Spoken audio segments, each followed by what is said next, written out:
Life is a workout, and Smoothie King is here to help you power through. Whether you're crushing morning miles or sprinting through back-to-back meetings, give your body the energy, protein, and power it needs to help you conquer your goals. Only at Smoothie King.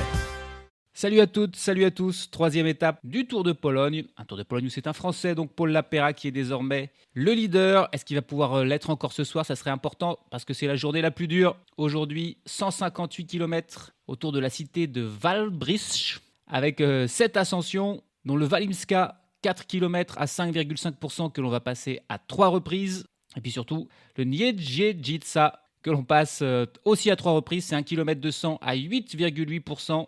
Et le dernier passage situé à 15 km de l'arrivée. Et puis il y aura aussi un autre mur que l'on passera lui une seule fois, le mur de Rzeka, 2 km à 9,7% de moyenne.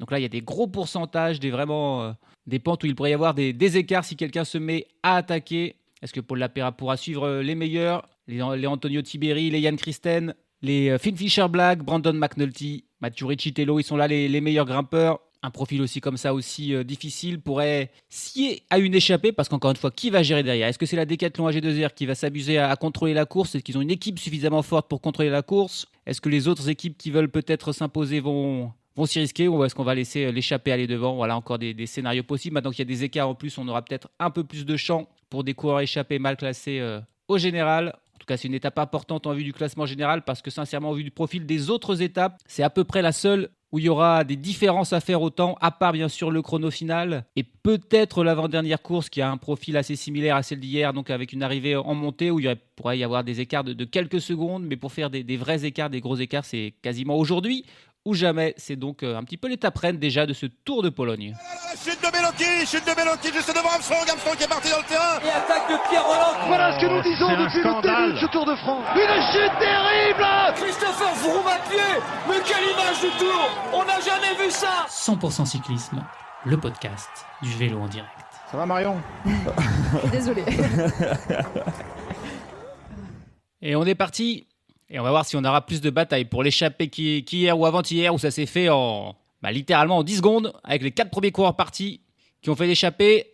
Là, ça attaque. Et là, il y a plus de coureurs qui veulent y aller. Il y a plus de coureurs. On se dit qu'aujourd'hui, c'est peut-être le bon jour pour être devant. Et on voit beaucoup de coureurs de beaucoup d'équipes qui veulent y aller. Des coureurs évidemment de l'équipe nationale polonaise, mais pas que aujourd'hui.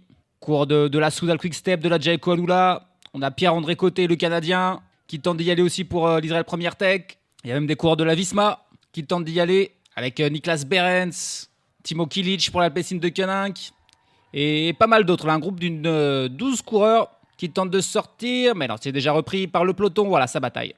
Aujourd'hui, ça va batailler, et c'est pas plus mal. Il y a un groupe assez important là qui a réussi à faire un petit écart. Ils sont quasiment 20 coureurs, il me semble, dans cette échappée. Et forcément, le peloton qui roule derrière, parce que 20 coureurs, ça commence à faire vraiment beaucoup, c'est dangereux. Il faut analyser en plus qui est devant, s'il n'y a pas des joueurs bien classés au classement général qui pourraient être danger.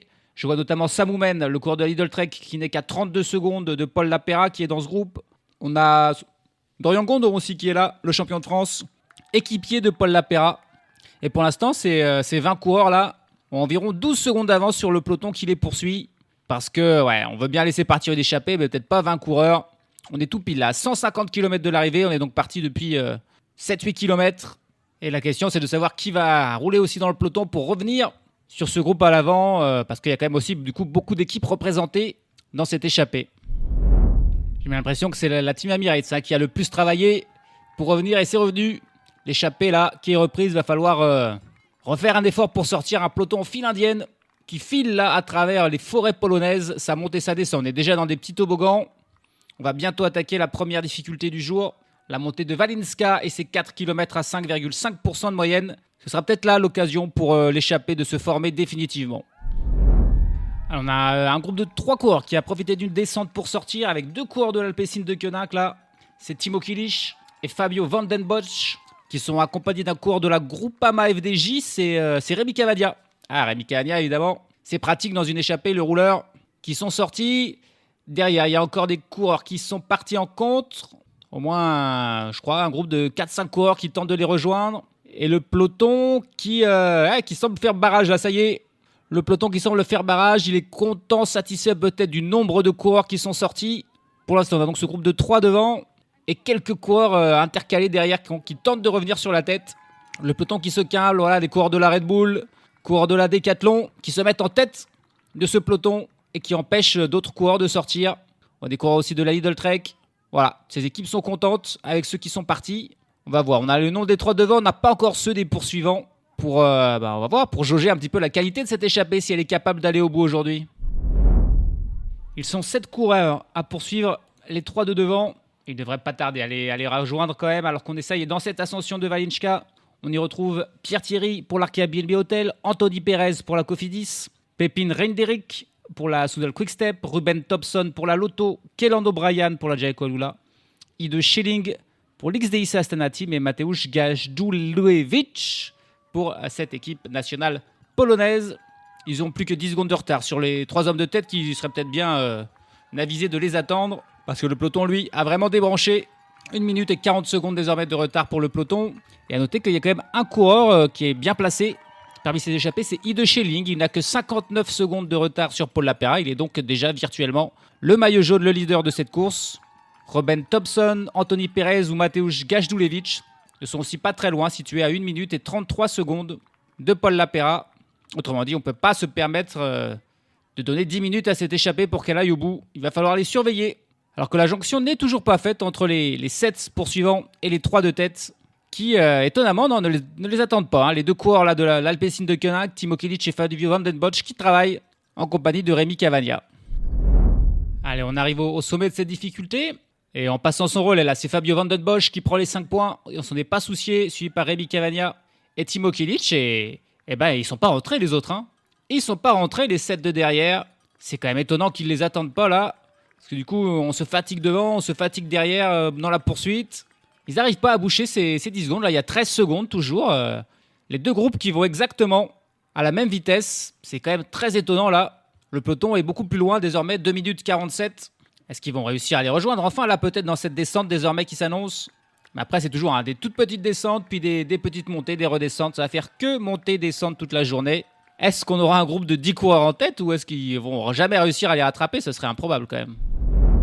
Allez, 128 km de l'arrivée et c'est enfin fait.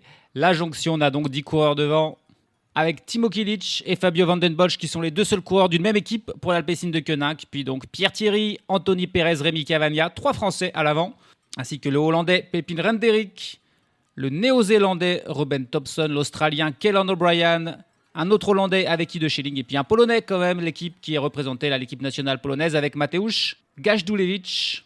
Et puis il y a un coureur qui est sorti du peloton qui tente de faire le job, mais là c'est compliqué. C'est Gonzalo Serrano, l'Espagnol de la Movistar, qui est la définition même de chasse-patate, sorti du peloton tout seul pour tenter de revenir sur un groupe de 10.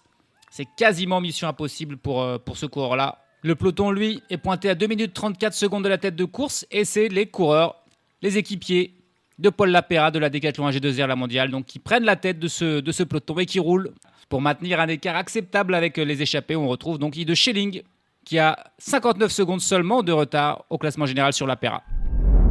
Allez, c'est le premier passage dans cette dure difficulté de Niedvedica. Elle est pas longue à 1 km 200, par contre elle est à 8,8% de moyenne. Les 10 hommes de tête qui commencent à avoir une belle avance là. On s'approche des 4 minutes d'avance sur le peloton. Et puis, tiens, on va voir s'il y a des coureurs intéressés pour le classement de la montagne. Il y a évidemment beaucoup de points à prendre aujourd'hui puisqu'il y a 7 ascensions.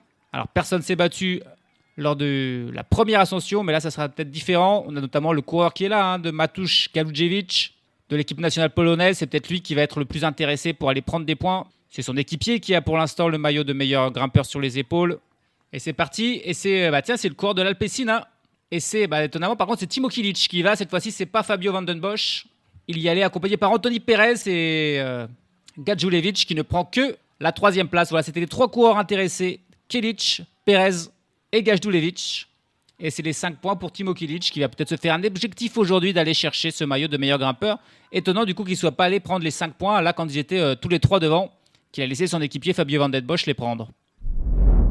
Lors de la première étape, il y avait 3 sprints intermédiaires qui offraient à chaque fois 3 secondes. Il y avait 2 sprints intermédiaires lors de la deuxième étape. Et aujourd'hui, il n'y en a qu'un. Et on y arrive.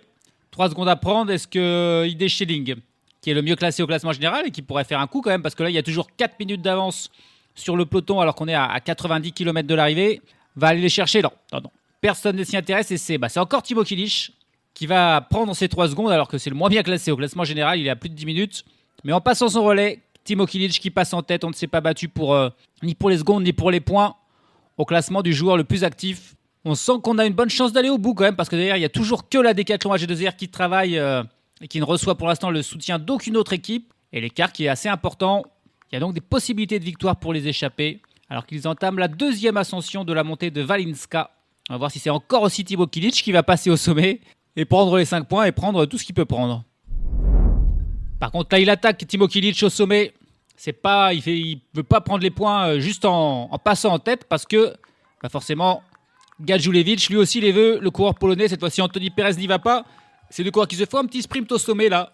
Et c'est Timo Kilic qui pense encore en tête, qui prend 5 points de plus. Il en a 11 désormais.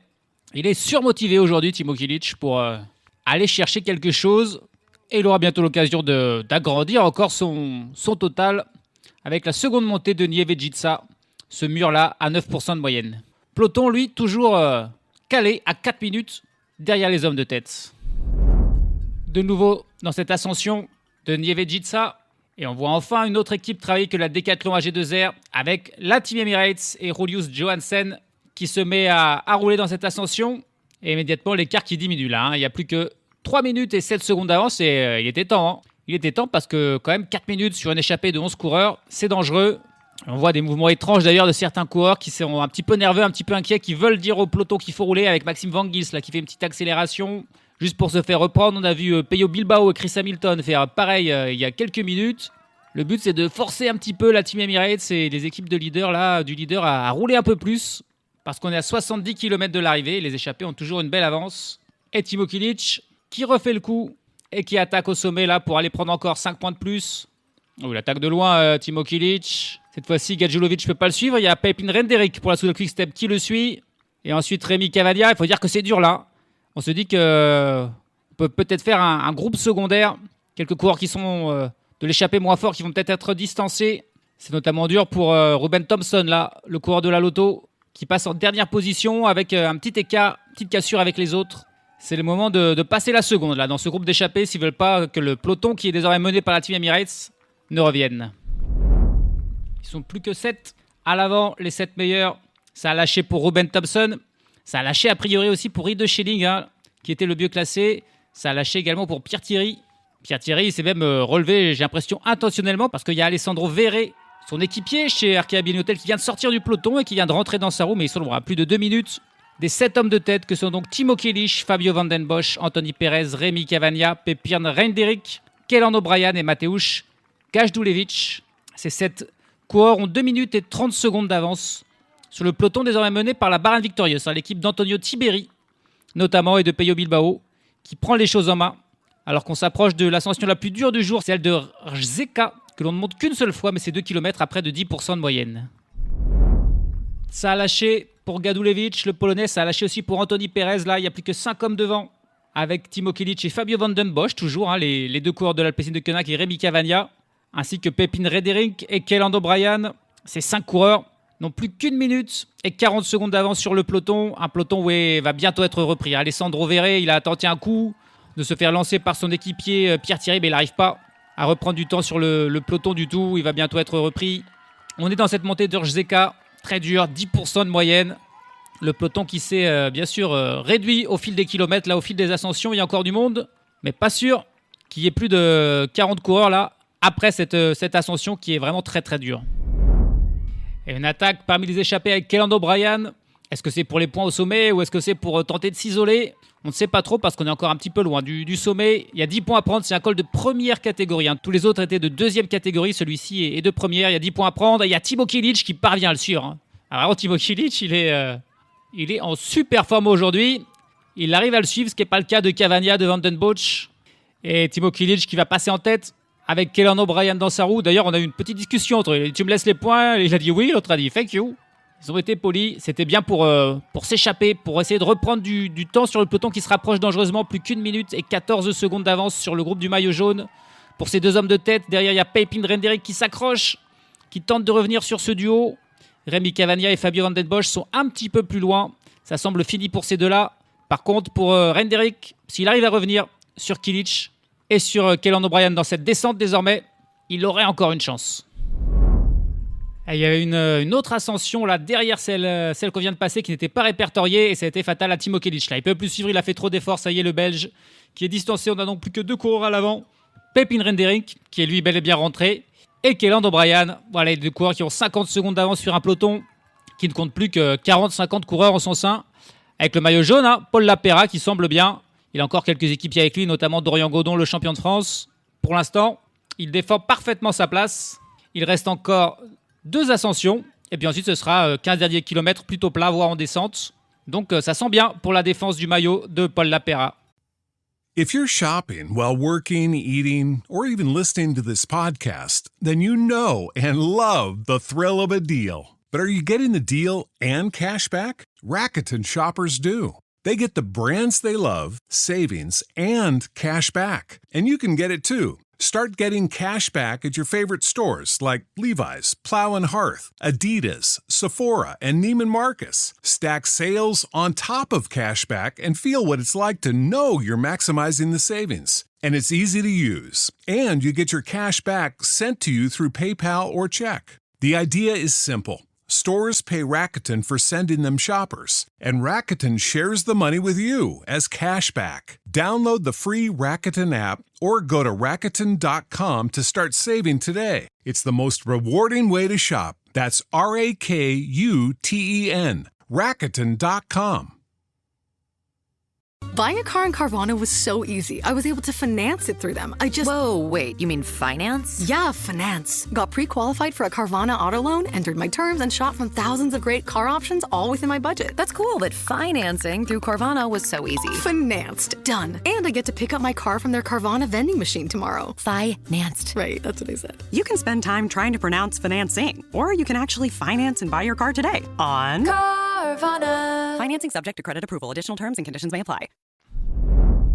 C'est bientôt fini pour l'échappée. Ils n'ont plus que 10 secondes d'avance au moment de passer au sommet de cette difficulté, l'avant-dernière de la journée.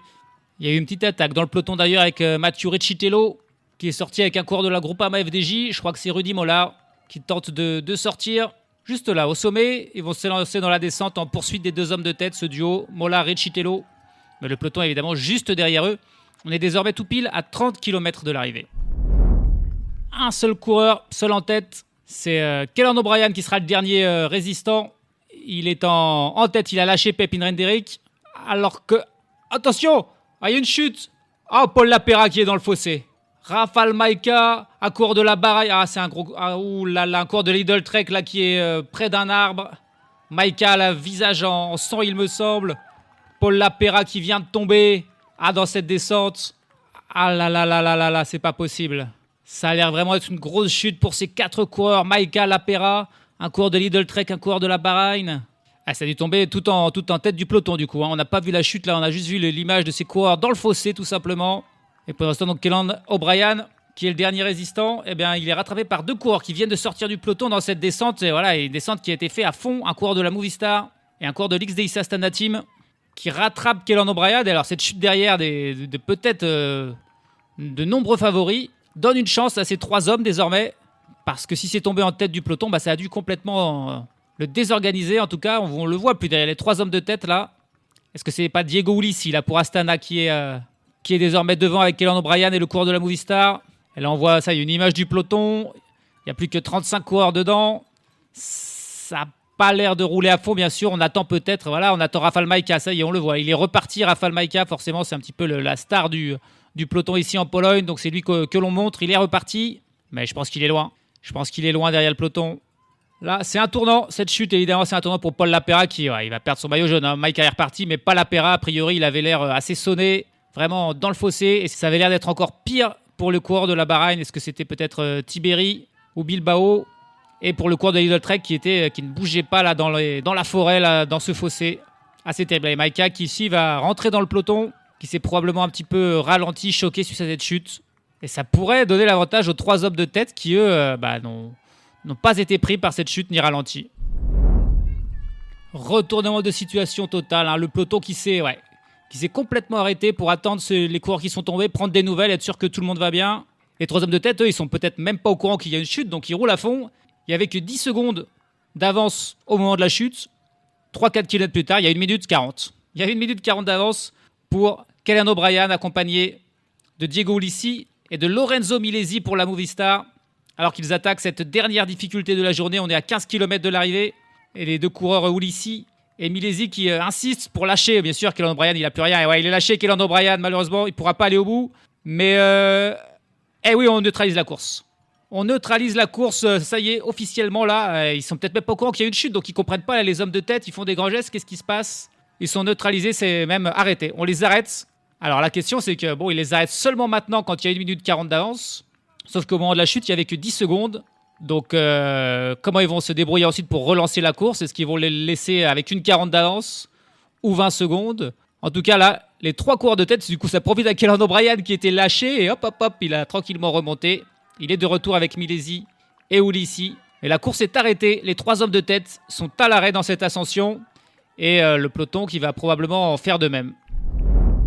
Après une interruption d'1 quart d'heure, la course qui reprend. Les 3 hommes de tête qui sont relancés. Lorenzo Milesi, Diego Ulissi et Callan O'Brien qui du coup a pu peut-être un petit peu reprendre des forces. Ça, c'est quand même pas mal pour l'Australien.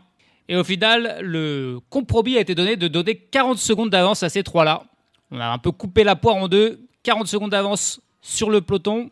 Et a priori, la rumeur voudrait qu'il n'y aurait pas de temps pris au classement général aujourd'hui, sachant que pour l'instant, je n'ai pas revu Paul Lapéra. Ni Paul Lapéra, ni Tiberi, ni le coureur de la Lidl Trek n'ont été revus, à mon avis. Ça sent l'abandon pour ces coureurs-là. Si la course a été neutralisée, c'est tout simplement qu'il n'y avait plus assez d'ambulances disponibles, plus de médecins au cas où il y avait une nouvelle chute. C'est pour ça que la course a été neutralisée, pas simplement parce que le maillot jaune était à terre. Donc a priori, on va jouer uniquement pour la victoire d'étape aujourd'hui. Il n'y aurait pas de temps pris au classement général pour qui que ce soit. Et c'est le sommet pour les 3 hommes de tête. Cette fois-ci, Callan O'Brien a pu s'accrocher. Les 3 hommes ont 34 secondes d'avance sur un peloton qui est mené par la Visma Lease Bike. Pourquoi? Parce que Mathieu Brennan est là. Sauf que là, la course est un petit peu faussée parce que le peloton qui n'était que de 30-40 coureurs au moment de la chute, j'ai l'impression qu'ils sont 80 maintenant. Et évidemment, il y a plein de coureurs qui sont revenus de l'arrière et qui sont repartis en même temps que le peloton principal alors qu'ils étaient plutôt distancés. Et il me semble que Mathieu Brennan fait partie de ces coureurs-là. Et maintenant, il ne reste plus que du plat. La dernière difficulté franchie. Et forcément, Brennan se pose un petit peu comme un des favoris. Mais on va voir du coup quels autres coureurs, quels autres sprinteurs peut-être sont revenus de l'arrière et vont tenter de jouer la victoire. Mais avant ça, il faudra reprendre quand même 37 secondes sur les 3 hommes de tête, sachant que ces 12 derniers kilomètres sont plutôt en descente. Ça va pas non plus être facile de les rattraper, les hommes de tête. La mauvaise nouvelle, quel sport cruel, décidément. L'abandon pour Paul Lapéra, qui était leader, qui venait de gagner, qui était en pleine forme. Mais Lapéra qui abandonne, on espère que ce sera pas trop grave pour lui, ni pour les autres coureurs qui sont tombés avec lui, dont on n'a pas de nouvelles pour l'instant. 4 km 500 de l'arrivée, plus que 17 secondes d'avance pour les 3 hommes de tête. La Visma qui est désormais aidée par des équipes, par l'Israël Première Tech. Donc peut-être que Ethan Verdon est là dans ce groupe, c'est leur sprinter. Ils ont perdu pas mal de temps, donc les échappés, mais ils ont encore ces 17 secondes. Est-ce qu'ils sont capables de le tenir jusqu'au bout? Ça paraît compliqué quand même. Mais c'est une course étrange, forcément. Toutes les équipes derrière ne sont pas forcément engagées. On sait que le classement général, a priori, ne sera pas changé puisqu'il n'y aura pas de temps pris aujourd'hui. Ça donne des étapes un petit peu bizarres. Et là, il y a les coureurs de la Jake Alula, équipiers de Callan O'Brien, qui sont dans le train là, du tête du peloton pour perturber évidemment la poursuite puisqu'ils ont leur coureur Callan O'Brien devant. Franchement, si je devais choisir un coureur qui devait gagner, je choisirais Callan O'Brien. Parce qu'il était à l'avant toute la journée, lui. Il n'a pas profité de la chute pour prendre beaucoup d'avance comme Milesi et Ulissi. Il a juste eu aussi quand même un petit peu de chance grâce à cette chute de suivre les 2 hommes de tête parce que sinon il aurait été distancé.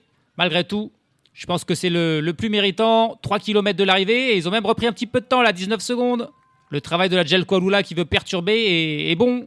On a Attila Walter en tête du peloton, le coureur d'Israël derrière, et puis ensuite 2 coureurs de la Jake Alula qui empêchent, qui font des petites cassures, qui perturbent les relais pour donner une chance à Callan O'Brien. Même si a priori, des 3, je dirais que c'est Diego Ulissi, le meilleur finisher, le meilleur sprinter, avec des gros guillemets, mais voilà, celui qui a peut-être la meilleure accélération, puisque Milesi et O'Brien sont plus des rouleurs, des spécialistes du chrono. L'écart qui se réduit de nouveau, 13 secondes. C'est pas impossible quand même, c'est pas impossible pour ces coureurs de devant d'aller chercher la belle victoire d'étape malgré tout. Par contre, faut qu'ils travaillent ensemble. Faut pas qu'ils se regardent, faut pas qu'ils s'attaquent. Faut qu'ils aillent jusqu'à la ligne d'arrivée ensemble tous les 3. C'est primordial s'ils veulent empêcher le retour du peloton. 2 km de l'arrivée, il passe là la ligne. Encore 13 secondes d'avance. Allez, ça peut se faire. Il y avait une toute petite remontée là qui viennent de passer. Désormais, c'est vraiment une nouvelle descente. Et par contre, le dernier kilomètre est en faux plat légèrement montant. Il y a quoi quelques pourcents, peut-être 2-3%. Mais voilà. Attention, il y a le peloton qui explose derrière. Le peloton qui explose, là, c'est les coureurs de la Team Emirates qui ont fait une cassure. 10 coureurs qui viennent de s'échapper un petit peu du peloton. Je crois qu'il n'y a pas de Visma Lease the Bike qui se sont fait surprendre. Alors là, par contre, je ne sais pas du tout qui est là. C'est très compliqué. Mais un groupe de dizaines de coureurs qui est sorti là du peloton, qui sont en train de revenir sur les 3 hommes de tête. Alors, qui on a, c'est ça la question. C'est la Team Emirates qui a fait ça avec aussi un coureur de la Soudal Quick Step. S'il y a un coureur de la Visma, est-ce que c'est Mathieu Brennan? Je ne sais pas. On passe la flamme rouge. Au moment où ce groupe de 10 coureurs revient sur les 3 hommes de tête, le peloton est 5 secondes derrière. Qui va aller chercher la victoire d'étape? C'est le seul intérêt, on le rappelle, du jour. Il n'y aura pas de temps pris. Et derrière, c'est l'Ineos Grenadier qui travaille pour ramener le peloton sur ce groupe de tête. Et j'ai l'impression que ça va revenir parce que ça se regarde dans le groupe qui s'est rejoint là. Ouais, ça se regarde. Et du coup, le peloton qui revient avec l'Ineos qui a ramené tout le monde. Est-ce qu'ils ont Ben Turner peut-être encore là pour lancer le sprint? C'est Michel Kwiatkowski qui est désormais en tête du peloton. Voilà, le regroupement. Il a bel et bien Ben Turner dans sa roue qui est là, leur sprinter. Et c'est parti pour Ben Turner aux 200 mètres qui lance. Il a cours de la Lotto dans sa roue. Est-ce que c'est Jasper De Beust? On a Peyo Bilbao qui est aussi là pour tenter de venir l'attraper. Mais pour l'instant, Ben Turner fait l'écart et va aller s'imposer la victoire pour Ben Turner et pour Ineos Grenadier. Et voilà. C'était pas le plus attendu du tout pour s'imposer aujourd'hui parce que c'est vraiment pas du tout un grimpeur, Ben Turner. Mais les circonstances de course lui ont très certainement permis d'être là dans le final. Ce qui n'aurait pas été le cas s'il n'y avait pas eu la neutralisation, la chute. Il en a parfaitement profité et à un moment, il y a eu l'inquiétude là avec ce groupe de 10 qui s'est échappé dans le final pour revenir sur la tête de la course. Mais au moment où ils sont revenus sur les 3 hommes de tête, ça s'est regardé. Personne n'a roulé. Et les Neos qui justement travaillaient pour revenir, ils étaient un peu sur leur lance-lait. Ils ont réussi à prendre la tête tout de suite du groupe. Et c'est Kwiatkowski qui a lancé Ben Turner et qui s'impose facilement. Il a plus d'un vélo d'avance sur Peyo Bilbao qui vient faire 2e. Et c'est un coureur de Lidl Trek qui vient prendre la 3e place. Peut-être Andrea Baggioli qui vient faire 3e. Mathieu Brennan qui était là dans le final n'a finalement pas du tout pesé. On ne l'a pas vu sprinter. C'est bel et bien Bilbao et Baggioli qui font 2 et 3 de cette étape. Mais derrière, le Britannique Ben Turner, parfaitement lancé par Kwiatkowski et qui était un petit peu le seul sprinter encore présent, Ben Turner, à part Mathieu Brennan. Mais Brennan était bloqué là. Il n'a pas trouvé l'ouverture. Il s'est fait surprendre par l'arrivée en fait, du peloton de derrière, puisqu'il était dans le groupe de 10 coureurs qui étaient à l'avant. Et sur sa lancée, l'équipe Ineos a doublé ce groupe et s'est retrouvée parfaitement placée pour aller chercher la victoire. Avec Ben Turner qui s'impose logiquement, on va dire, là, sur ce dernier kilomètre, en tout cas, pas au vu de la course ou du profil du jour. Maintenant, ce qu'on va attendre, c'est les nouvelles médicales pour Paul Lapera et puis pour les 2 coureurs. Il me semble que c'est Tiberi, mais c'est peut-être Jack Egg pour la Bahrain Victorieuse qui est lourdement tombé. Et puis un coureur de la Lidl Trek aussi qui était immobile dans le fossé. On espère que ça ira bien pour eux. Alors que pour Paul Lapera, on l'a dit, c'est l'abandon. Il va perdre son maillot de leader. C'est donc le 2e du classement, Matthias Vacek, qui sera le leader demain puisqu'il n'y aura pas de changement au classement général. Le seul intérêt finalement, la victoire d'étape, et elle est pour Ben Turner. Mais on sera passé par toutes les émotions dans ce Tour de Pologne parce que finalement, l'abandon de Paul Lapera était une fausse information. Je ne sais pas d'où elle est venue, mais en effet, on ne le revoyait pas. Mais il a bel et bien fini la course, Paul Lapera. Et comme les temps ont été gelés, ça sera toujours lui le leader. Par contre, il y en a eu des abandons. On va y revenir, mais d'abord la victoire donc de Ben Turner, la 2e seulement de sa carrière pour le Britannique, de 26 ans, qui ne comptait jusqu'à présent qu'une victoire sur le modeste Tour de Murcia en Espagne en 2023. Donc voilà, cette étape sur le Tour de Pologne, même si c'est dans des conditions particulières, ça le satisfera amplement. C'était un petit peu sa seule chance d'ailleurs de s'imposer. Il fallait des conditions comme ça, il les a eues. Il s'impose devant Peyo Bilbao et Andrea Baggioli. Jan Christen, 4e de l'étape devant Ariane Livins pour la Lotto. Quintin Hermans pour l'Alpecin de Koenig. Pepin Reinderick, qui avait été échappé à un long moment, il était encore là pour se mêler au sprint final. Il vient faire 7e devant Francesco Bussato, Jascha Suterlin et Marcin Budzinski, le coureur de l'équipe nationale polonaise. Donc là, on a vraiment un top 10 très étonnant également, là, entre ceux qui ne s'y intéressaient pas à la victoire d'étape. Ça nous a donné quelques coureurs qui se sont mêlés. Mathieu Brennan, que l'on attendait dans ce final, ne fait que 27e, complètement bloqué. Lui qui fêtait aujourd'hui ses 20 ans, il n'a pas pu célébrer son anniversaire par une victoire. Mais donc, plus important, les abandons.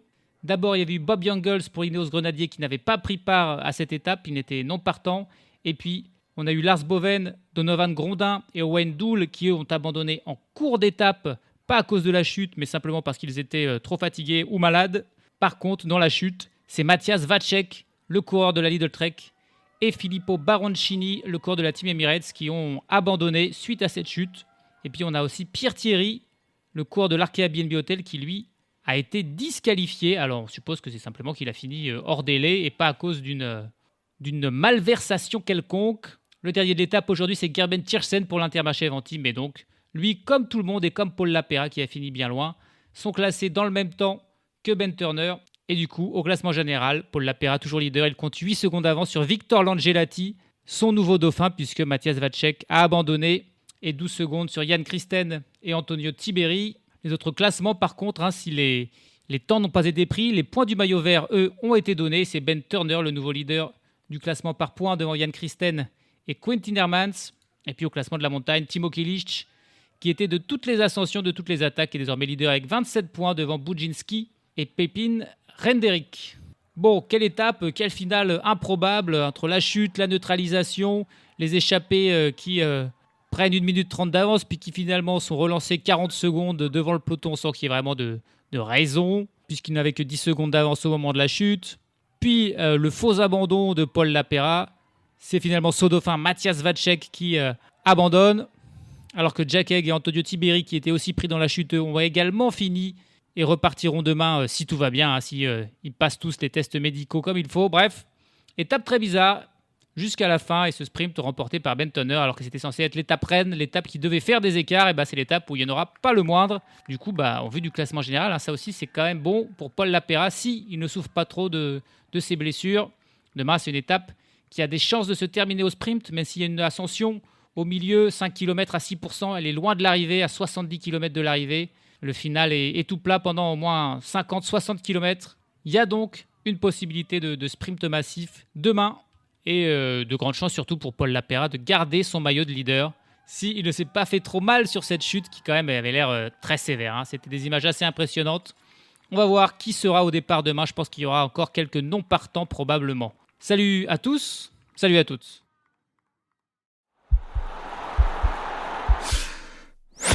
This podcast is part of the Sports Social Podcast Network.